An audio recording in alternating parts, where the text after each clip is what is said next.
ఓం గురుభ్యో నమః. శ్రీరామకృష్ణ జీవిత చరిత్ర. రచన స్వామి చిరంతనానంద.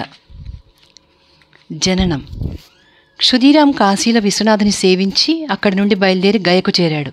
యథావిధిగా పితృకర్మలు ఆచరించి అక్కడి గదాధర ఆలయంలోని గదాధర పాదకమలాలందు అఖండ భక్తి శ్రద్ధలతో పితరులకు పిండ ప్రదానం వనరించాడు.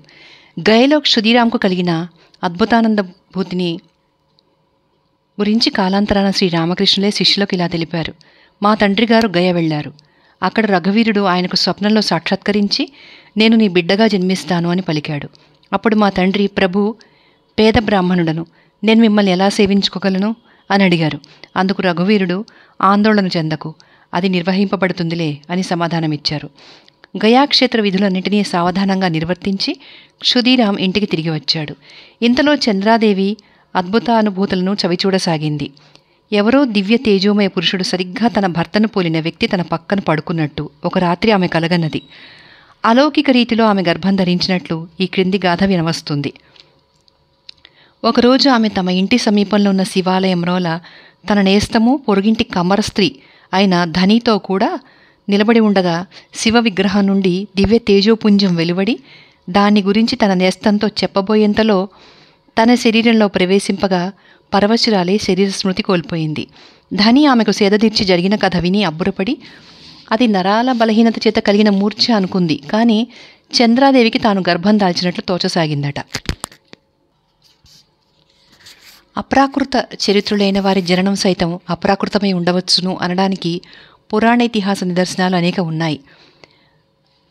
ఏమైనా చంద్రాదేవి తన అద్భుతానుభవాలను భర్తకు తెలుపగా అతను గయలో తనకు కలిగిన దివ్య స్వప్నాన్ని గురించి ముచ్చటించి అంతా భక్తవత్సలుడైన రఘువీరుని వాత్సల్య విశేషమని, దివ్యపుత్ర జననంతో తమ జన్మ ధాన్యము, తమ గృహం పావనము కానున్నవి అని ఆమెకు విశ్వాసం కలిగేలా సమన్వయించాడని తెలియవస్తోంది.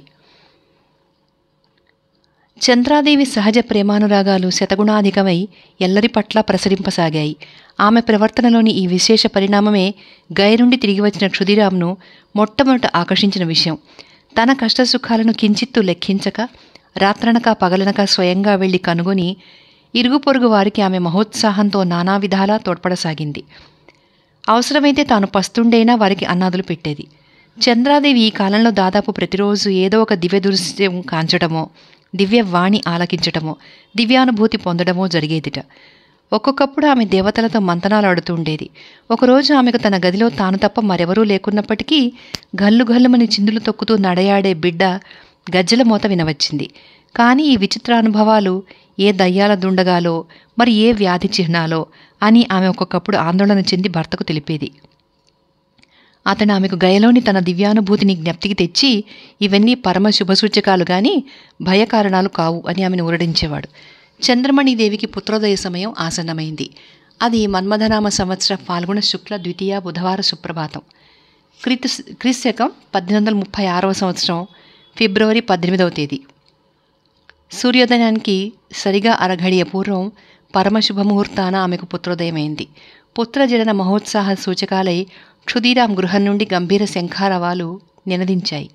అది వసంత ఋతువు, నవోదయం. అంతవరకు విపరీతమైన శీతయాతనచే కొరడుపారి ముడుచుకొనిపోయి కొన ఊపిరితో ఉన్న ప్రకృతి కాంత రంగురంగుల పూలనగలను దాల్చి కళకళలాడుతూ ఎల్లెడలా కనుల పండువ చేస్తోంది. చంద్రాదేవికి మంత్రసాని అయిన ధని తల్లికి వలసిన సాయం చేసి బిడ్డను చూడగా తానుంచిన చోట లేడు. పక్కనున్న పొయ్యిలోకి పొరలి భావి మహత్తర వివేక వైరాగ్య విభూతులను సూచించడానికా అన్నట్టు బూడిదచే సగం కప్పబడి ఏడుపు కూడా లేకుండా పరుండి ఉన్నాడు. చేతుల్లోకి తీసుకొని చూడగా 6 నెలల బిడ్డడి పరిమాణం కలిగి ఆమెకు ఆశ్చర్యం గొలిపాడు. పుత్రజనన శుభవార్తను విని ఇరుగు పొరుగు వారందరూ మహదానందం పొందారు. జ్యోతిషవేత్త అయిన క్షుదీరాం జాతక గణనం చేసి శిశువుకు మహోన్నత భావిదశ ఉందని గ్రహించాడు. కాలక్రమాన సుప్రసిద్ధ జ్యోతిష పండితులు దానిని ధృవీకరిస్తూ పరమశుభలగ్నంలో మహోత్తమ గ్రహ సంయోగాలలో ఉదయించిన ఆ బాలుడు ఆచంద్ర తారార్క యశశ్చాంద్రుడై మహనీయుడై విరాజిల్తాడు అని వక్కాణించారు. క్షుదీరాం గయలో తనకు కలిగిన దివ్యానుభూతి మేరకు ఆ బాలునికి గదాధర్ అని నామకరణం చేశాడు. అతని ముద్దు పేరు గదాయి. ఇక బాల్యం. ఆర్థిక స్థితిలో పేదలైనప్పటికీ పారమార్థిక స్థితిలో మహాభాగ్యవంతులైన చంద్రమణి క్షుదీరాంల పరిపోషణలో బాలగదాధర్ దినదిన ప్రవర్ధమానుడైనాడు. గదాధర్ ఉదయించిన నాటి నుండి క్షుదీరాం ఆర్థిక స్థితి అభివృద్ధి చెందసాగింది. రామ్కుమార్ శాంతి స్వస్థేనాది కర్మలను పూజలను విద్యుక్తంగా నిర్వహించడంలో మంచి పేరు ప్రతిష్టలు పొందడంతో ప్రస్తుత కుటుంబ పరిస్థితిలో వ్యయానికి తగ్గట్లు ఆదాయము హెచ్చింది. అంతేగాక క్షుదీరాం మేనలుడు సంపన్నుడు అయిన రామచంద్రుడు గదాధర్ జనన శుభవార్త విని అంతవరకు ప్రతి నెలా తాను పంపుతూ ఉన్న 15 రూకలతో పాటు ఇప్పుడొక పాడి ఆవును కూడా పంపాడు. 5-6 నెలలు గడిచిపోయాయి. అన్నప్రాసన సమయం వచ్చింది. మొదట్లో క్షుదీరాం తన స్థితికి తగ్గట్టు దానిని సామాన్యంగా సంస్కారమాత్రంగా జరుపనించాడు. కానీ ఊళ్ళోని బ్రాహ్మణులు క్షుదీరాం మిత్రుడు శ్రీమంతుడు అయిన ధర్మదాస్ లాహా రహస్యంగా తమను ప్రోత్సహింపగా దానిని వైభవోపేతంగా జరపమని క్షుదీరాంను కోరారు. విత్తం కొద్దీ వైభవం. తనకు అంత విత్తం ఎక్కడిది?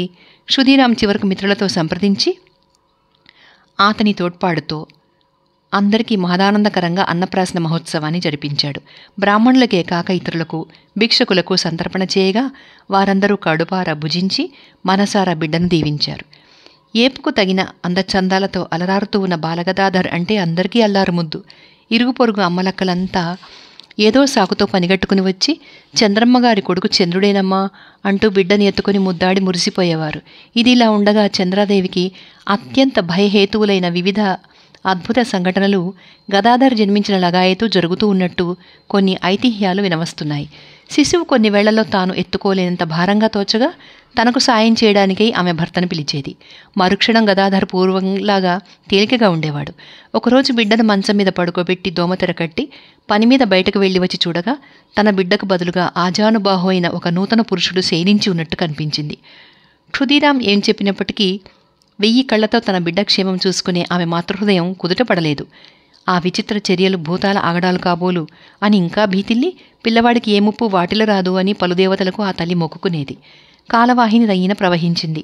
సంవత్సరాలు గడిచాయి. రూపురేఖా విలాసాలతో ముద్దుల మూట కడుతూ ఉన్న గదాధర్ 5 ఏళ్ల బాలుడయ్యాడు. అంతటి చిన్ననాడే అతను చూపుతున్న అసాధారణమైన ధారణాశక్తిని బుద్ధి కౌశలాన్ని చూసి క్షుదీరాం ఆశ్చర్యానందభరితుడైనాడు. ప్రియనందునికి అతను తమ పూర్వవంశీయ నామావళిని దేవతా స్తోత్రాలను రామాయణ మహాభారత కథలను చెప్పేవాడు. గదాధర్ ఏకసంధాగ్రాహి. ఒక్కసారి ఆలకించిన విషయాలను మళ్లీ ఎంతకాలం తర్వాతైనా నిర్దుష్టంగా అప్పచెప్పగలిగేవాడు. సకాలంలో క్షుదీరాం అతనికి అక్షరాభ్యాస సంస్కారం జరిపించి పాఠశాలకు పంపాడు. అనతి కాలంలోనే గదాధర్ ఉపాధ్యాయులకు తోటి బాలురకు ప్రియతముడైనాడు. గదాధర్ అసాధారణుడు అని మొదట గ్రహించిన క్షుదీరాం అతని పట్ల ప్రత్యేక ఆదరాభిమానాలు చూపుతూ అతని స్వేచ్ఛా పరివర్తనాన్ని అరికట్టక తోడుతోడనే జాగృతతో అతని మనస్తత్వ అనుగుణమైన శిక్షణ గడపసాగాడు. దండన భయం కల్పించి గదాధర్ బాల్యచేష్టను మాన్పించడం ఎవరికైనా అసాధ్యం. శాంతంగా ప్రేమతో నచ్చజెప్తే వినయ విధేతలు చూపేవాడు. మహనీయులకు స్వాతంత్ర్య ప్రవృత్తి పువ్వుతో పెట్టిన పరిమళం కదా. పాఠశాలలో గదాధర్ చదవడం రాయడం నేర్చాడు. అయినా కాలాంతరంలో తన శిష్యాగ్రుడైన వివేకానంద నామధేయంతో జగద్విఖ్యాతుడై వరలిన నరేంద్రునిలా గదాధర్కి గణితం అంటే విముఖత. పారమార్థిక పరిగణనలో లెక్కలు ఒక లెక్కలోనివి కావనుకున్నారేమో ఆ గురు శిష్యులు. రామాయణది పురాణ పఠనం ఎక్కడ జరిగినా తాను వెళ్ళి శ్రద్ధగా వినేవాడని కాలాంతరంలో ఆయనే తెలిపారు. పురాణ కథలను ప్రదర్శించే యాత్రలు అనబడే ఒక రకమైన వీధి నాటకాలంటే గదాధర్కు అమిత ప్రీతి. ఊళ్ళో ఎక్కడ వీధి నాటకం జరిగినా గదాధర్ అక్కడ ఉండాల్సిందే. కళ్ళు చెవులు అప్పగించి నటుల కీర్తనాభినయాదులను హృదయస్థం చేసుకుని తరచూ ఆయన ఆ నాటకాలను తన నేస్తాల ఎదుట ఒక్క మాట కూడా పొల్లుపోకుండా మళ్లీ ప్రదర్శించేవాడు. నడక, సంభాషణ మొదలైన వాటిలో జనుల వైచిత్ర్యాలను అతను అద్భుత రీతిలో అనుకరింపగలిగేవాడు. ఊళ్ళో కుమ్మరుల నుండి అతను దేవతా విగ్రహాలు చేయడం నేర్చుకుని జీవకళ ఉట్టిపడే బొమ్మలు చేసేవాడు. చిత్రకారుల నుండి దేవీ దేవతల బొమ్మలు చిత్రించడం కూడా నేర్చాడు. పురాణ ప్రసిద్ధులైన ధార్మిక మహావీరుల చరిత్రల పట్ల బాల్యం నుండి పరమానురక్తుడైన గదాధర్ ముద్రిత గ్రంథాల నుండి కానీ వ్రాతప్రతుల నుండి కానీ తనకు అత్యంత మనోరంజకమైన ఘట్టాలను ముత్యాల కోవలను పూలిన తన అక్షర పంక్తులతో తరచు నకలు వ్రాసి ఉంచుకునేవాడు. ఇలాంటి వాటిలో కొన్ని నేటికి కలకత్తాలోని బేలూరు మఠంలో పదిలపరచబడి ఉన్నాయి. గదాధర్ గుణసంపద కాలక్రమాన సువ్యక్తం కాసాగింది. అతని ధైర్యాన్ని గురించి సూచించి ఉన్నాం. దయ్యాలు తిరుగాడే తావులకు, ఇతరులు తరచు నిజంగా భయ పిశాచగ్రస్తులై విడనాడే చోట్లకు అతను నిర్భయంగా వెళ్ళేవాడు. ఉత్తమ భక్తురాలు తన మేనత్త అయిన రామశీల ఒకప్పుడు దేవతావేశం పొంది ఉండగా ఇంట్లోని వారందరూ అప్పుడు ఆమె పట్ల విశేష భయభక్తులు చూపుతూ ఉంటే ఇదంతా చూస్తున్న బాలగదాధర్ ఆ సంఘటన అనంతరం చిరునవ్వుతో ఇలా పలికాడు, అత్తను ఆవేశించిన దేవత నన్ను ఆవేశించి ఉంటే చాలా తమాషాగా ఉండేది అని. గదాధర్ను చూసి అతని పలుకులు విని ముగ్ధులు కానివారెవరూ లేరు. తోటి పాలురు ఆయన ఎడబాటు సహించలేకపోయేవారు. ఒక మారు చూసిన వాళ్ళు సైతం పళ్ళు మిఠాయిలు పుచ్చుకుని మళ్లీ మళ్లీ ఆయన చూడవచ్చేవారు. సహజ సిద్ధమైన ఈ ఆకర్షణ శక్తే కాలాంతరాన ముముక్షుజన సహస్రాలను ఆయన సన్నిధికి కొనివచ్చిన మహాప్రభావమై భాషించింది. తల్లిదండ్రుల లాలన పాలనలతో బాల్యకేళి విలాసాదులతో నిర్విచారంగా కాలం గడుపుతోన్న గదాధర్ 7 ఏళ్ల బాలుడై ఉండగా కుటుంబానికి ఒక గొప్ప ఇక్కట్టు వాటిల్లింది. అస్వస్థుడై ఉండి క్షుదీరాం మేదినీపురంలోని తన మేనలుడైన రామచంద్రుడి ఇంటికి దుర్గాపూజ సందర్శనకై ఆహ్వానితుడై వెళ్ళాడు. విజయదశమి నాటికి పూజలు నిర్విఘ్నంగా పరిసమాప్తమైనాయి. పరమభక్తుడైన క్షుదీరాం తనకు అవసాన సమయం ఆసన్నం కాగా ముమ్మారు రఘువీరనామాన్ని గంభీరంగా ఉచ్చరించి ప్రాణాలు విడిచాడు. ఈ విషాద వార్త విని కామార్పుకూరులోని క్షుదీరాం కుటుంబీకులు, ఆప్తులు అందరూ దుఃఖసాగరంలో మునిగిపోయారు. పెద్ద కుమారుడైన రామకుమార్ ఉత్తర క్రియలు విద్యుక్తంగా జరిపించాడు. పితృవియోగం గదాధర్ మృదుల బాలహృదయాన్ని ఎంతగానో కలచివేసింది. శైశవంలో తల్లిని, బాల్యంలో తండ్రిని, యవ్వనంలో భార్యను కోల్పోవడం తీరని లోపం, మహాదుఃఖకరం. బాల్యం నుండి మననశీలుడైన అతను ఈ సమయంలో గంభీర ఆలోచనాపరుడై శ్మశానానికో గ్రామజన వినియోగార్థం మాణిక్యరాజప్రదమైన మామిడి తోపుకు వెళ్ళి ఏకాంతంగా అక్కడ చాలాసేపు గడుపుతూ ఉండేవాడు. ఇలా ఉండగా మురిపాల బిడ్డడైన తనను చూస్తూ చాలా వరకు తన దుఃఖాన్ని మరచి పారమార్థిక చింతనతో పొద్దుపుచ్చుతున్న తల్లికి గృహకృత్యాలలోనూ ఇంట్లో జరిగే దేవతార్చనలోనూ గదాధర్ తోడ్పడసాగాడు. ఈ సమయంలో గదాధర్కు మరొక ఆకర్షణ ఏర్పడింది. జగన్నాథానికి పోయే యాత్రిక జన సమ్మర్దమైన మార్గంలో కామార్పుకూరు నెలకొని ఉంది. బాటసారుల సౌకర్యార్థం కామార్పుకూరులో ఒక సత్రం వెలసి ఉండడంతో అక్కడికి యాత్రికులైన బైరాగులు, సన్యాసులు అనేకులు వస్తూ ఉండేవారు. వారి నుండి యోగుల కథలు, పుణ్యతీర్థ చరిత్రలు, భగవన్నామ సంకీర్తనలు ఆలకిస్తూ ఉన్న గదాధర్కు వారి సాంగత్యం అపూర్వ ఆనందహేతువైంది. త్యాగ వైరాగ్యాలతో, తపోధ్యానాదికాలతో, అఖండానంద స్వాతంత్ర్యాలతో విహరించే సాధుపుంగవుల మహనీయ జీవితం గురించి భావనా సౌధాలను నిర్మించుకొని ముక్తుడవుతూ బాలగదాధర్ వారి సంసర్గాన గంటల తరబడి గడిపేవాడు. తమ ధార్మిక చర్చలను, ప్రసంగాలను విశేష శ్రద్ధతో ఆలకిస్తూ ప్రార్థనాదులలో పాల్గొంటూ కీర్తనలు నేర్చుకుంటూ నీరు, వంట చెరుకు మొదలైన వాటిని సమకూర్చుకోవడంలో తోడ్పడుతూ సర్వవిధాలా తమకు చేదోడు వాదుడుగా ఉంటూ ఉన్న గదాధర్ పట్ల ఆ సాధువులు కూడా అత్యంత అనురక్తులై ఆయన ఎడబాటును భరించలేకపోయేవారు. అప్పుడప్పుడు అతను వారి వద్దే భుజించేవాడు. కానీ గదాధర్ ఒకరోజు ఒళ్లంతా భస్మం అద్దుకొని వస్త్రం చింపి కప్పినం దాల్చి చిరునవ్వుతో తల్లిని సమీపించి, చూడమ్మా నేను సాధువునైనాను అని పలుకగా ఆమె ఆ బైరాగులు చివరకు తన కుమారుణ్ణి ఎత్తుకుపోతారేమో అని ఆందోళన చెంది వారి వద్దకు పోవద్దు అని వారించింది. గదాధర్ ద్వారా ఈ సంగతి విని ఆ సాధువులు వచ్చి తమ సద్భావాన్ని గురించి ఆమెకు నచ్చచెప్పారు. గదాధర్కు 9వ ఏట ఉపనయన సంస్కారం విద్యుక్తంగా జరిగింది. ఈ సందర్భాన అతను భిక్షాగ్రహణ వృత్తాంతం అత్యంత స్మరణీయం. భక్తురాలు పురిటిలో గదాధర్కు మంత్రసాని అయిన నాటి నుండి అతని పట్ల అత్యంత ప్రేమబద్ధురాలై ఉన్న ధని అతని ఉపనయన సమయంలో ప్రథమ భిక్ష తన నుండి గ్రహించాలి అని ఇంతకు మునిపే కోరి ఆయన సమ్మతం పొంది ఉంది. ఈ సంగతి విని అది వంశ సాంప్రదాయ విరుద్ధమని రామ్కుమార్ అభ్యంతరం వెలిబుచ్చాడు. కానీ వాగ్దానం ఉల్లంఘించడం అసత్య దోషానికి ఒడికట్టడమే అని వక్కాణించి గదాధర్ తన వాగ్దానం నెరవేర్చుకోవాలని పట్టుపట్టాడు. ఆచార సంప్రదాయాలు చిట్ట చివరకు దృఢ నిశ్చయ సత్య సంకల్పాలకు తలవొగ్గగా ధని వద్ద నుండే ఆయన తన ప్రథమ భిక్షను స్వీకరించాడు. మాత ధని, ముముక్షుజన సహస్రాలకు జ్ఞానభిక్ష ప్రదాతయైన మహనీయునకు ప్రథమ భిక్ష ఇవ్వనోచుకున్న నువ్వు నిజానికి ధన్యురాలవు. ఇట్టి పట్టుదలే గదాధర్ భావి మహత్తర కార్యాలకన్నిటికీ మూలం. వంశానుగతమో పూర్వాచారమో అయినంత మాత్రాన దేనినైనా తలదాల్చడం ఆయన స్వభావానికి విరుద్ధం. ఉపనయన అనంతరం గదాధర్ రఘువీరాదులు దేవతార్చన నిర్వర్తింప సమ్మతి పొంది మహానందంతో చేయసాగాడు. ఇప్పుడు గదాధర్ దాదాపు 10 ఏళ్ల బాలుడు. శ్రీమంతుడైన ధర్మదాస్ లాహా ఇంట్లో ఒక పితృకార్యం జరుపగా పలువురు బ్రాహ్మణ పండితులు ఆహూతులై వచ్చారు. ఏదో సూక్ష్మమైన శాస్త్ర విషయాన్ని గురించి వారు చర్చింపసాగారు. గంటలు గడిచాయి. ఆవేశపూరితాలైన వారి కంఠస్వరాలు విని గ్రామస్తులు అనేకులు అక్కడ గుమికూడారు. గదాధరుడు వచ్చాడు. ఆ వచ్చిన వారిలో పిల్లలు వాదోపవాద నిమగ్నులైన పండితుల నేత్ర హస్తాద్యభినయాలను చిత్ర విచిత్ర రీతుల్లో అనుకరిస్తూ ముచ్చటలాడుతూ ఆ చోటుకి మరింత ఆకర్షణ జనింపజేశారు. కానీ బాలగదాధర్ నిశ్శబ్దంగా అతి శ్రద్ధతో చర్చను ఆలకిస్తూ ఉండిపోయాడు. చివరకు ఆయన ఒక పండితుని చెవిలో ఏదో చెప్పి, ఇది సరైన జవాబు కాదా అన్నాడు. ఆ జవాబు వినగానే తమను అంతవరకు కలవరపరుస్తూ ఉన్న విషమ సమస్యకు అంతకంటే పరిష్కారం లేదు అని పండితులు ఏకగ్రీవంగా అంగీకరించారు. బాలగదాధరుని ప్రజ్ఞా వైదగ్ధ్యానికి అందరూ ఆశ్చర్యచకితులైనారు. లోక కళ్యాణార్థం ఆవిర్భవించే మహనీయుల చరిత్రలు బాల్యం నుండి ఇట్టి అద్భుత ధీవైభవాదులతో విరాజిల్లడం పురాణేతిహాస ప్రసిద్ధమే. పసితనంలోనే పండితులకు ధర్మ సూక్ష్మాలను తెలిపి వారిని ఆశ్చర్యచకితులను చేసిన గదాధర్ ఏ పాఠశాల తనలో ఇముడ్చుకొనలేకపోవడం అబ్బురం కాబోదు. గదాధర్ నిర్మల కోమల బాలహృదయాన్ని ధార్మిక గ్రంథాలు ఎలా ఆకర్షిస్తున్నాయో గమనించాం. ఇలాంటి గ్రంథాల పట్ల విషయాసక్తిచే అతను వాటిని, ముఖ్యంగా తనను ఆకర్షించిన ఘట్టాలను గ్రామస్తులకు కూడా చదివి వినిపించేవాడు. ఆయన పఠన విధానం అద్భుతం. ఆ ఘట్టాలలోని మహత్తర విశేషాలతో మమేకమై ఆయన పొందే భావోద్రేకం, భావపారవస్యం శరీరంలో మూర్తి భవింపగా ఆయన కేవలం వేరొక వ్యక్తి అయి మరొక లోకంలో ఉన్నట్టు కనిపించేవాడు. అలాంటి ఆయన భావపారవస్య ప్రభావంలో శ్రోతలు మంత్రముగ్ధులై నిశ్చేష్టితులయ్యేవారు. గదాధర్ ధోరణిని, ఆయన మనస్తత్వాన్ని గ్రహింపజాలని బంధువులు ఇదంతా నాడీ దౌర్బల్యమో అపస్మారమో అనుకున్నారు. శారీరకంగా మానసికంగా పరిపూర్ణ ఆరోగ్యవంతుడైన గదాధర్ మృదుల బాల హృదయంలోని అపురూపమైన రసజ్ఞత వారికి ఎరుకపడ్దు కదా.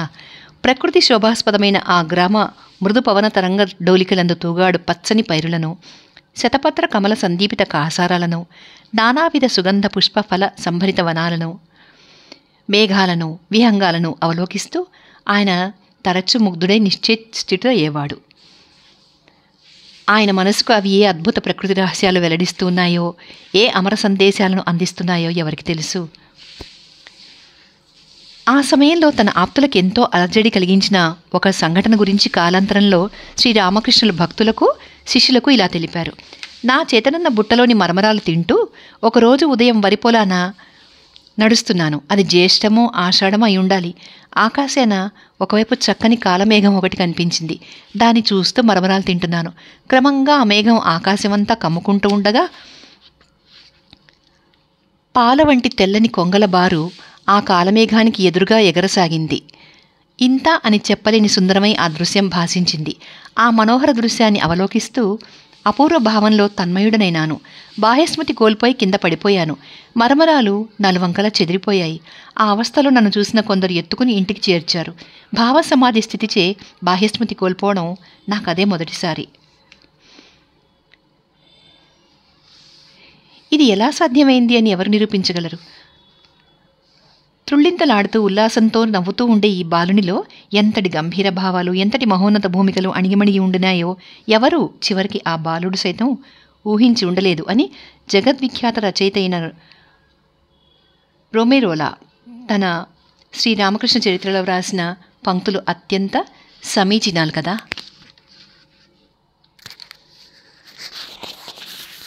గదాధర్ నవీన మనస్తత్వ శాస్త్రీయ చికిత్సకు లోనే ఉంటే అంటే సైకోథెరపీ, ఆయనలోని ఆధ్యాత్మిక తేజం అణగారిపోయి ఉండేదని, లోకం భావి శ్రీరామకృష్ణుల మహోపకారాలను కోల్పోయి ఉండేదని ఒక ఐరోపా పండితుడు వాపోయాడు. కానీ అట్టి చికిత్స గదాధర్ ఆధ్యాత్మిక జీవితాన్ని చెరపగలిగి ఉండడానికి మారుగా యోగుల అలౌకికానుభూతికి సంబంధించిన మూలసూత్రాలు వేటినైనా కొన్నిటిని ఆవిష్కరించి కేవల పరిశోధనాత్మకాలు అంటే ఎక్స్పెరిమెంటల్ అయిన నవీన మనస్తత్వ శాస్త్రానికి, తదీయ చికిత్స విధానాలకు మహత్తర ప్రబోధకమై పరిణమించి ఉండేది అని చెప్పడమే సబబు. దేహస్మృతి పొందిన పిదప గదాధర్ ఎప్పటిలా ఆరోగ్య ఉల్లాసవంతుడై ఉన్నప్పటికీ తల్లి, ఇతర ఆప్తబంధువులు అది మూర్ఛరోగ సంబంధమో మరి ఏ పీడో అని మహాందోళన చెంది దానిని నివారించడానికి ఉపాయాలు వెదికారు. కానీ గదాధర్ తనకు ఆ స్థితిలో ఆనంద పారవస్యం కలిగిందని, శరీర స్మృతి కోల్పోయినంత మాత్రాన భయపడాల్సిందేమీ లేదు అని చెప్పడానికి ప్రయత్నించాడు. అయినా కొన్ని రోజుల వరకు అతని పాఠశాలకు వీళ్లు పంపలేదు. కామార్పుకూర్ సమీపాన ఉన్న ఆనూర్ గ్రామంలోని ప్రసిద్ధ విశాలాక్షిదేవిని కొలవడానికి భక్తురాలైన ధర్మదాస్ లాహా కుమార్తె ప్రసన్నమయ్యి కొందరు స్త్రీలు ఒకరోజు గదాధర్ని తమ వెంట తోడుకొని బయలుదేరారు. దారిలో గదాధర్ తన కోమల మధుర స్వరంతో విశాలాక్షిదేవి కీర్తనలను మనోహరంగా పాడసాగారు. భక్త్యావేశ పారవస్యంలో అకస్మాత్తుగా ఆయన దేహం నిశ్చేష్టితమై కొయ్యబారింది. చెక్కిళ్లపై ఆ శివులు జాలువారుతున్నాయి. ఎంత బిగ్గరగా పిలిచినా పలకలేదు. పిల్లవాడికి వడదెబ్బ తగిలిందేమో అనుకుని వారు చేసిన శైత్యోపచారాలన్నీ నిష్ఫలమే. దిక్కుతోచక ప్రసన్నమై చివరకు విశాలాక్షిదేవిని ప్రార్థించింది.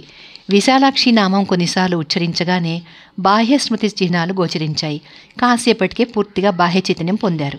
ఏ దౌర్బల్యమో పొడగట్టలేదు సరిగదా. అపూర్వ ఆనంద ఉత్సాహాలు ఆయన మొములో చిందులాడాయి. ఈ భావ సమాధి స్థితిని గురించి కాలాంతరంలో శ్రీరామకృష్ణులు అంటే మహేంద్రనాథ్ గుప్తా అనే శిష్యునికి ఇలా చెప్పారు. అప్పుడు నాకు 10-11 ఏళ్ల వయసు. ఒక మైదానం మీదుగా విశాలాక్షిదేవి ఆలయానికి వెళుతున్నాను. అప్పుడు సంఘటిల్లింది నా ప్రారంభ భావ సమాధి స్థితుల్లో ఒకటి. ఏం దివ్య దర్శనం! ఒక మహాశివరాత్రి నాడు గదాధర్ ఉపవాసం ఉండి రాత్రి శివపూజా సంకీర్తనాదులతో జాగరణం చేయదలిచాడు. తొలియామం గడిచింది. ప్రథమ పూజ అయింది. ఇంతలో గ్రామంలో సీతానాథ పాయిన్ అనే భక్తుడి ఇంట్లో ప్రదర్శించనున్న శివలీల నాటకంలో శివవేషధారికి హఠాత్తుగా జబ్బు చేసింది. ప్రధాన శివపాత్రను ధరించడానికి గదాధరే సమర్థుడు అని గ్రామ పెద్దలందరూ నిర్ణయించారు. ఆ నిర్ణయాన్ని తెలిపి అందుకు సమ్మతింపజేయడానికి గయా విష్ణు మొదలైన ఆప్తమిత్రులు గదాధర్ వద్దకు వచ్చారు. ఆ పావనరేయి తన పూజాధికాలను వదులుకోలేనని చెప్పి గదాధర్ అందుకు నిరాకరించాడు. ప్రేక్షక భక్తజన సమూహాల పవిత్రోత్సాహం కారణంగా అయితేనే శివపాత్ర ధారణలో నిరంతర శివచింతన అవకాశం లభిస్తుంది అన్న మిత్రుల సమాలోచనను ఆమోదించైతేనే చివరకు సమ్మతించాడు. మిత్రులు అతన్ని నాటక ప్రదర్శన జరిగే చోటుకు తోడుకుని వెళ్ళి అతన్ని భస్మ జట రుద్రాక్షమాలలతో అలంకరిస్తూ ఉంటే ఆయన మానసం బాహ్య ప్రపంచ స్మృతిని అతిక్రమించి ఉన్నత భూములకు ఎగిసిపోసాగింది. నిర్ణీత సమయంలో మిత్రుల తోడ్పాటున మెల్లగా అడుగులు వేస్తూ బాలచంద్రాలంకృత జటాజూటాలతో ప్రశాంత గంభీర వదనంతో గదాధర్ రంగస్థల ప్రవేశం చేశాడు. ఏం శివస్వరూప సాక్షాత్కారం! అపరిమిత ఉత్సాహంతో ప్రేక్షకులు రెప్పవాల్చకుండా ఆయనే చూస్తుండిపోయారు. ఇంతలో గదాధర్ ధ్యానంలో పూర్తిగా మైమర్చిపోయాడు. విషయ ప్రపంచాతీతమై ఆయన మానసం అచంచల శాంత్యానందమయ లోకంలో విహరిస్తోంది. సచ్చిదానంద స్వరూపుడైన మహేశ్వరుని, దేవదేవుడైన మహాదేవుని, సమస్త లోక కళ్యాణకరుడైన శంకరుని మహావైభవ లీలా విలాసాలను అంతరా అవలోకనాన సందర్శిస్తూ నిశ్చలుడై నిలబడి ఉన్న అతని కళ్ళ నుండి అశ్రుధారలు ప్రవహిస్తూ ఉంటే ముఖమండలం దివ్య తేజోవంతమై దీపించసాగింది. కానీ ఆ భావ పారవస్య స్థితితత్వం బోధపడని నాటక నిర్వాహకులు, మిత్రులు, ఆయన్ని సమీపించిన తదితరులు ఎంతో ఆందోళన చెందారు. శరీర స్మృతి కలిగించడానికి ఎంతో ప్రయత్నించారు. కానీ ఫలితం లేకపోయింది. ఆ స్థితిలోనే ఆయన ఇంటికి తీసుకెళ్లారు. మర్నాటి ఉదయం దాకా ఆయనకు బాహ్యస్మృతి రాలేదు. ఇప్పటి నుండి ఇలాంటి భావపారవస్య స్థితులు అధికం కాసాగాయి. ధ్యాన సమయంలో కానీ, భక్తి సంభరితమైన కీర్తనను ఆలకించేటప్పుడు కానీ ఆయన మానసం బాహ్య విషయాల నుండి విడివడి ఎంతోసేపు అంతర్లీనమై ఉండేది. ఈ విషయంగా ఆయన ప్రశ్నించగా ఆయన ఇలా అనేవాడు. తాను ఏ దేవతను ధ్యానిస్తూ ఉన్నాడో ఆ దేవతా స్వరూపం తన మనసులో ప్రకాశించేదని, తన్మూలంగా కలిగే భావావేశంచే బాహ్యస్మృతి కోల్పోయేవాడను. ఈ పారవస్య స్థితులను మూర్ఛలుగా భావించి తల్లి, ఇతర బంధువులు మొదట్లో చాలా భయపడ్డా చెక్కు చెదరని ఆయన శరీర ఆరోగ్యాన్ని చూసి క్రమంగా స్థిమితపడ్డారని చెప్పేవారు. ఎలాంటి భేదభావానికి మనసులో చోటివ్వక ఆయన ఊళ్ళో జరిగే వివిధ దేవతా ఉత్సవాలలోనూ సమానోత్సాహంతో పాల్గొనేవాడు. ఈ సమదృష్టే, ఈ నిష్పాక్షిక భక్తే కాలాంతరంలో సర్వమతాలలోనూ ఆయనను అద్వితీయ బ్రహ్మ సాక్షాత్కారం పొందింపజేసి ఆయన జీవితాన్ని సర్వమత సమన్వయ జ్యోతిగా కావించింది అని చెప్పడం అతిశయోక్తి కాదు.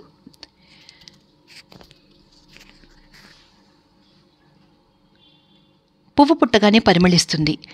బాలగదాధర్ మహనీయతను గుర్తించి స్వయంగా ఆయన్ని ఆరాధించిన ధన్యజీవులలో శ్రీనివాస్ అనే వ్యక్తి సుస్మరణీయుడు. శంఖపు గాజులను తయారు చేస్తూ జీవనం గడుపుతూ ఉండే ఆయన ఒక నిమ్న కులస్థుడు.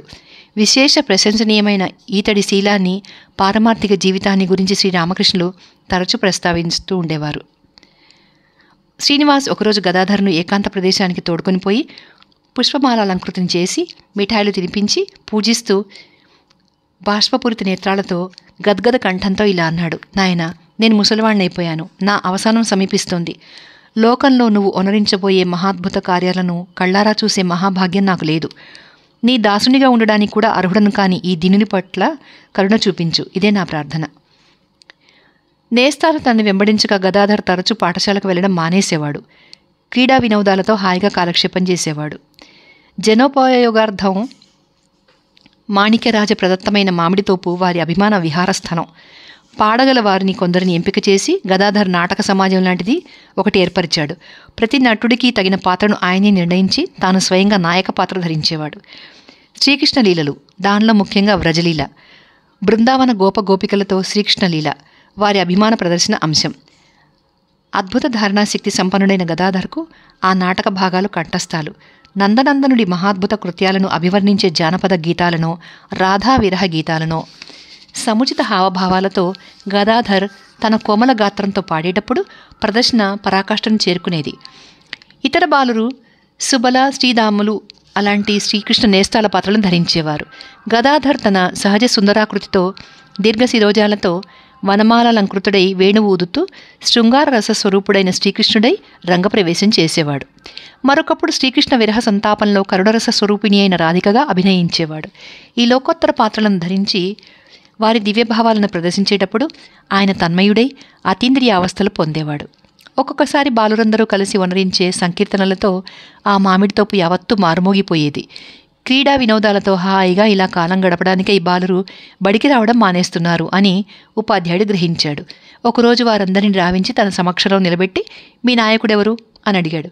గదాధర్ అని వారు చెప్పగా ఉపాధ్యాయుడు, ధర్మమామిడి తోపులో నీ జతకాళ్లతో ఏం చేస్తుంటావో చూపించు అన్నాడు గదాధర్తో.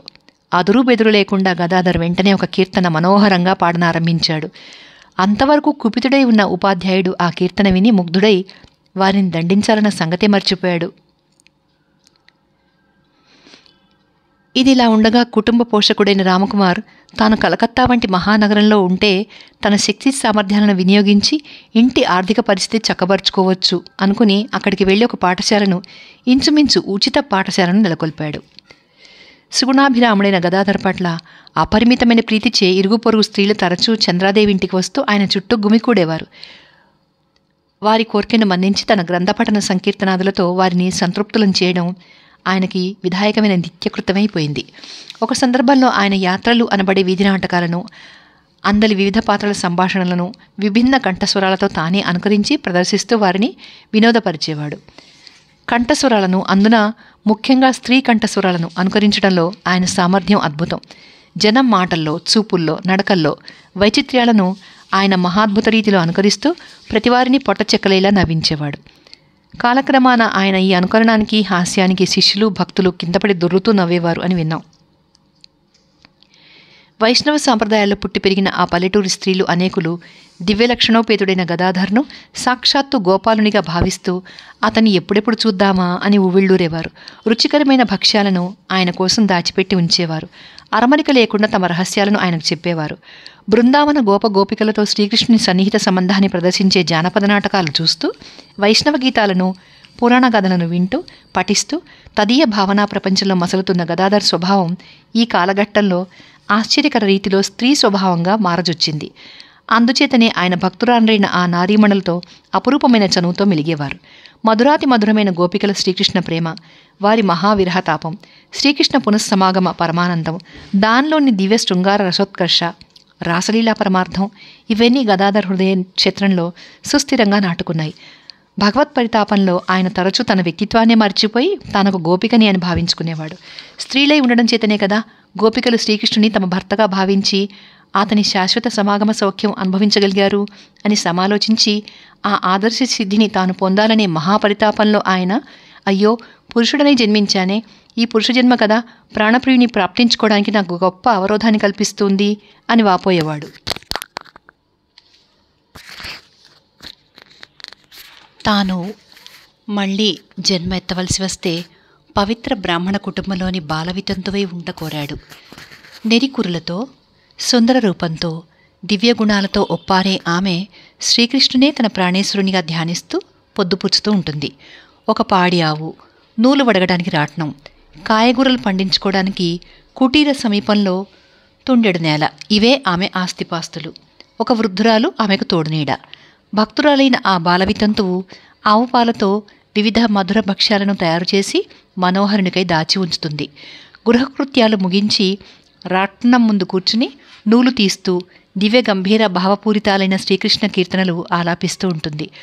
అప్పుడు మనోహరుడు ప్రసన్నుడై గోపాల రూపంలో సంజ లేచీకట్లలో రహస్యంగా కుటీరంలో ప్రవేశించి భక్ష్యాలు ఆరగించేవాడు.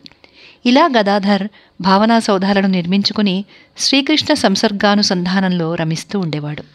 బాలగదాధరుని అపురూపమైన ఈ ఆదర్శం ఈ రూపంలో సిద్ధించినట్లు కనపడకున్నా ఈ జన్మలోనే కాలాంతరాన శ్రీకృష్ణ సాక్షాత్కారం ఆయన ఎలా పొందాడో చూడగలం. స్త్రీ పాత్రలను ధరించేటప్పుడు అత్యంతం స్త్రీ స్వభావానుగుణాలైన తన వేషభాష అభినయాల మూలంగా అచ్చం స్త్రీలాగానే భాషించేవాడు. గ్రామీణ స్త్రీలలాగానే బిందె చంకన పెట్టుకుని తరచు వినోదార్థం యువతీ వేషంలో హాల్దార్ చెరువు వద్దకు వెళ్ళేవాడు. క్షుదీరాం ఇంటి పొరుగున ఉన్న దుర్గాదాస్ పాయన్ అనే వ్యక్తికి ఘోషా పద్ధతి పట్ల మహాభిమానం. తన ఇంటి స్త్రీలు అసూర్యం పసిలని, వారి అంతఃపుర నివాసం గురించి అన్యులెవరికి ఎంత మాత్రం తెలియదని ఆయన గొప్పలు చెప్పుకునేవాడు. గదాధర్ ఒకరోజు ఆయన దంభాలు విని స్త్రీలను అంతఃపురంలోనో తెరమరుగునో బంధించడం ఎన్నటికీ వారి శీలాన్ని పాతివ్రత్యాన్ని పరిరక్షించే మార్గం కాదని, అందుకు సద్విద్య భగవద్భక్తి మాత్రమే సాధనలు అని తెలిపాడు. అంతేగాక ఆయన అంతఃపురంలో తాను అవలీలగా ప్రవేశించగలను అని చెప్పాడు. ఏది చేసి చూపించు అని దుర్గాదాస్ సవాల్ విసిరాడు. సరే చూపిస్తాను అని నవ్వుతూ గదాధర్ వెళ్ళిపోయాడు. ఒకరోజు సాయంత్రం దుర్గాదాస్ కొంతమంది మిత్రులతో సరదాగా మాట్లాడుతున్నప్పుడు ఒక పేద స్త్రీ చంకన ఒక బుట్టతో మేలిముసుగు ధరించి అక్కడికి వచ్చింది. తాను పొరుగురి సాలెదాన్ని అని, నూలు అమ్ముకోవడానికి సంతకు వచ్చానని, తనతో పాటు వచ్చిన వారందరూ ఇళ్లకు వెళ్ళిపోవడంతో ఆ సంజె చీకటి వేళ తాను ఒంటరిగా పోలేకపోతున్నానని, ఆ రాత్రి ఆయన కుటుంబ స్త్రీలతో ఉండడానికి అనుమతించమని దుర్గాదాస్ను దీనంగా అర్థించింది. దుర్గాదాస్ ఆమెను కొన్ని ప్రశ్నలు అడిగి, సరే లోపలికి వెళ్ళి మా వాళ్ళని అడుగు అన్నాడు. చిత్తం అని ఆమె లోపలికి వెళ్ళింది. ఆ కుటుంబ స్త్రీలకు తన విషయం చెప్పుకున్నది. వారు ఆమె నిస్సహాయతకు నొచ్చుకుని ఆమె సరళ స్వభావవర్తనాలను మెచ్చుకుని ఆ రాత్రి ఆమెకు తమ ఇంట బస ఇచ్చారు. తినడానికి కొన్ని తినుబండారాలు కూడా ఇచ్చారు. వారి పక్కన కూర్చుని తింటూ ఇంట్లో ప్రతి గదిని పరిశీలిస్తూ అప్పుడప్పుడు వారి సంభాషణ కూడా పాల్గొన్నదామె. ఈ విధంగా చాలాసేపు గడిచిపోయింది. అంతవరకు ఇంట్లో గదాధర్ కనిపించకపోవడంతో ఆందోళన పడి చంద్రాదేవి రామేశ్వర్ను వెతకడానికి పంపింది. రామేశ్వర్ ఇక్కడ అక్కడ వెతుకుతూ పేరు పెట్టి పెద్దగా పిలవసాగాడు. అప్పుడు దుర్గాదాసి ఇంట్లో నుండి అన్నా ఇదిగో వచ్చేస్తున్నా అనే జవాబు వినిపించింది.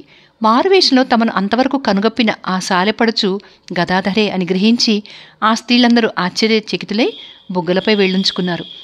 తనను వలలో వేసుకుని ఈ రీతిలో తనకు గర్వభంగం చేసిన గదాధర్ పట్ల దుర్గాదాస్ మొదట కాస్త కోపం తెచ్చుకున్నప్పటికీ వెంటనే ఈ మహా చమత్కారానికి తాను సంతోషించి బాలుని సామర్థ్యాన్ని ఎంతో కొనియాడాడు. తమ ఇంటికి సమీపంలోని సీతానాథ పాయననే భక్తుని ఇంట గదాధర్ ఎంతో చనువుతో దాదాపు ప్రతిరోజు కొంతసేపు గడిపేవాడు. ఈయన్ని చూడ్డానికైతేనే, ఇతని పురాణ కథ భగవత్ సంకీర్తనలు ఆలకించడానికైతేనే అపరిమిత ఆసక్తి చేత ఇరుగు పొరుగు స్త్రీలు అక్కడికి వస్తుండేవారు. పైన తెలిపిన సాలెపడుచు ఉదంతం జరిగిన నాటి నుండి దుర్గాదాస్ ఇంటి అంతఃపుర స్త్రీలు ఘోషా పద్ధతికి స్వస్తి పలికి అక్కడికి రావడం మొదలుపెట్టారు. సంకీర్తన సమయంలో ఆయన భావ సమాధి స్థితి పొందినప్పుడు ఆ పరమ పవిత్ర దేహాన శ్రీకృష్ణుడో గౌరాంగుడో ఆవిర్భవించినట్లు తోచగా వారు ఆయన్ని ఆరాధించేవారు. కాలక్రమాన వారు ఆయనకి బంగారు మురళిని, స్త్రీ పురుష పాత్రధారణకు వలసిన దుస్తులను, అలంకారాలను బహూకరించారు.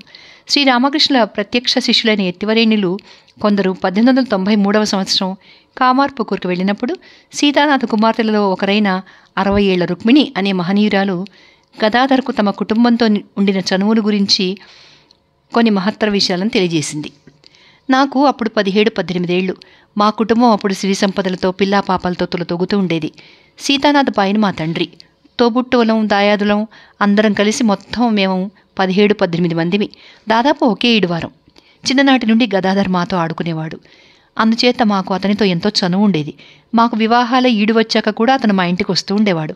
అతను ప్రాయంలో ఉన్నప్పటికీ మేం వసించే లోపలి గదిలోకి యథేచ్ఛగా రావడానికి ఏ అభ్యంతరమూ ఉండేది కాదు. మా తండ్రి ఆయన ఎంతో అభిమానించేవాడు. సాక్షాత్తు తన ఇష్టదేవతలా చూసుకుంటూ ఆయన పట్ల శ్రద్ధాభక్తులు చూపేవారు. ఈడొచ్చిన ఆడపిల్లలు మీ ఇంట్లో చాలామంది ఉన్నారు. గదాధర్ మరీ అంత కుర్రవాడు కాదు కదా, అతను ఎందుకు మీ కుటుంబంలోకి అంత తరచు రాణిస్తారు అని ఇరుగు పొరుగువారు మా తండ్రి గారితో ఫిర్యాదు ధోరణిలో చెప్పేవారు. అందుకైన మీకెందుకు ఈ లేనిపోని చిత్తక్షోభ, గదాధర్ ఎలాంటివాడో నాకు బాగా తెలుసు అని జవాబిచ్చేవాడు. వాళ్ళకి ఇక్కురుమనేవాళ్ళు కారు. ఆహా, గదాధర్ మాకు ఎన్ని పురాణ కథలు చెప్పేవాడని, ఎన్ని చమత్కారాలు చేసేవాడని. దాదాపు ప్రతిరోజు ఆ కథలు వింటూ మేం ఆనందంగా గృహకృత్యాలు చేసుకునేవాళ్ళం. ఆయన సాహచర్యంలో మేము పొందిన ఆనందం వర్ణనాతీతం. ఒక్కరోజు ఏ కారణం చేతనో అతను రాకపోతే అతనికి ఏదైనా అస్వస్థత చేసిందా అని మేము ఆందోళన చెందేవాళ్ళం. ఏదో మిష పెట్టుకుని మాలో ఎవరు ఒకరు బ్రాహ్మణమ్మ అంటే చంద్రాదేవి గారింటికి పోయేవారు. అతని క్షేమవార్తకై తక్కిన వారమంతా ఆతృతతో వేచి ఉండేవారు. అతని ప్రతి మాట మాకు అమృతప్రాయం. అతను మా ఇంటికి రాలిన రోజున అతని గురించిన ముచ్చటలతోనే పొద్దుపుచ్చేవాళ్ళం. తన బాల్యం గురించి ముచ్చటిస్తూ కాలాంతరంలో శ్రీరామకృష్ణుల భక్తులకు ఇలా చెప్పేవారు. ఊళ్ళోని స్త్రీ పురుషులందరూ నన్ను అమితంగా ప్రేమించేవారు. నన్ను తమ కుటుంబ సభ్యునిగా పరిగణించేవారు. నేనప్పుడు ఆనందమయమైన ఒక పావురంలా కాలం గడిపేవాడిని. దాదాపు ప్రతి సాయంత్రం ఆ గ్రామ రచ్చబండ మొదలైన చోట్ల గుమికూడే గ్రామస్తులకు గదాధర్ ఏ భాగవతం నుండో భక్తిరసభరితమైన ఘట్టాలను శ్రావ్యంగా పఠించి దానిలోని భావాలను అరటిపండు ఒలిచినట్లు విప్పి చెప్పేవాడు. ఆయన దివ్యోత్సాహం, హాస్య చమత్కృతులు, ఆనంద పారవస్యం, మృదు మధుర స్వరం, రమణీయ నృత్యం ఇవన్నీ గ్రామస్తులకు గగురుపాటు కలిగించి వారి దృక్పథంలో దివ్య భావజ్యోతులను వెలిగించేవి. ఈ సమయంలో గ్రామంలోని కొందరు బాలురు ఏర్పరిచిన ఒక నాటక సమాజంలో గదాధర్ ఒక మిత్రుని ప్రేరణతో చేరాడు. ప్రధాన పాత్రలను స్వయంగా ధరించడమే కాక ఇతర నటులకు శిక్షణనిస్తూ లలిత కళోపాసనలో దివ్యానందానుభూతులను పొందుతూ పాఠశాల విద్యాభ్యాసానికి స్వస్తి చెప్పాడు. ప్రత్యేకమైన ఏ శిక్షణ లేకపోయినప్పటికీ విగ్రహ తయారీలోనూ చిత్రలేఖనంలోనూ గదాధర్ కౌశలం అభివృద్ధి చెందింది. తీవ్రమైన ఆయన ఏకాగ్రత, స్వతసిద్ధమైన దివ్యాదర్శపరత ఆయనకు దీనిలో ఎంతో సహాయకారులైనాయి. ఆరితేరిన శిల్పులకు సైతం ఆయన విగ్రహంలోని భావ ప్రదర్శకాంగాలైన ఏ కళ్ళలోనో గల సూక్ష్మమైన లోటుపాట్లను వాటిని సవరించుకునే విధానాన్ని తెలిపి వాళ్లను ఆశ్చర్యచకితులను చేసేవాడు. దివ్య భావావస్థలలో తాను గాంచే దేవతారూపాలు తన పరిశీలన శక్తిని పెంపొందింపగా దివ్యసుందరం, జీవకళా ప్రదీప్తం అయిన విగ్రహాలను రూపొందించగలిగేవాడు. చెల్లెలైన సర్వమంగళను చూడ్డానికి గదాధర్ ఒకరోజు ఆమె అత్తవారింటికి వెళ్ళాడు. ఆ సమయంలో ఆమె తన భర్తను సేవిస్తూ మహోల్లాసమూర్తి అయి సర్వమంగళమూర్తిగా విరాజిల్లుతూ కనిపించింది. అది ఆయన లలితకళా దృష్టిని ఆకర్షించింది. తర్వాత ఇంటికి వచ్చిన కొన్ని రోజులకు ఆ పుణ్యదంపతులను యథాతథంగా తాను గాంచిన రీతిన చిత్తరువు రచించి గదాధర్ ఇంట్లో వాళ్ళందరినీ ఆశ్చర్యానందాలలో ముంచెత్తాడు. ఇప్పుడు గదాధర్ 15 ఏళ్ల నవయౌవనవంతుడయ్యాడు.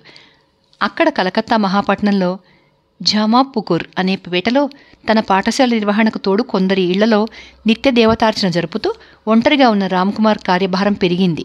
అతను ఒకరోజు కామార్పుకూర్కు వచ్చి గదాధర్ బడి చదువుకు స్వస్తి చెప్పాడని తెలుసుకుని తల్లితోనూ రామేశ్వర్తోనూ సమాలోచించి తన శిష్యులతో పాటు గదాధర్ తన వద్ద విద్య అభ్యసించడమే కాక గృహ నిర్వహణలోనూ తాను అతని తోడ్పాటు పొందడానికి వీలుగా ఉంటుందని తనతో తీసుకుపోవడానికి నిశ్చయించాడు. జ్యేష్ఠ భ్రాత పితృసమ అన్నట్లు పెద్దన్న పట్ల పితృభావం కలిగిన గదాధర్ తన చదువు మాట ఎలా ఉన్నప్పటికీ తాను ఆయనకు తోడ్పడవచ్చు కదా అనే భావంతో మారు మాట్లాడక వెంటనే సమ్మతించాడు. ఒక మంచి రోజు చూసి రామకుమార్ గదాధర్లు రఘువీరుని సేవించి మాతృదేవి పాదధూళి శిరస్సులో దాల్చి ఆశీస్సులు అందుకుని కలకత్తాకు బయలుదేరారు.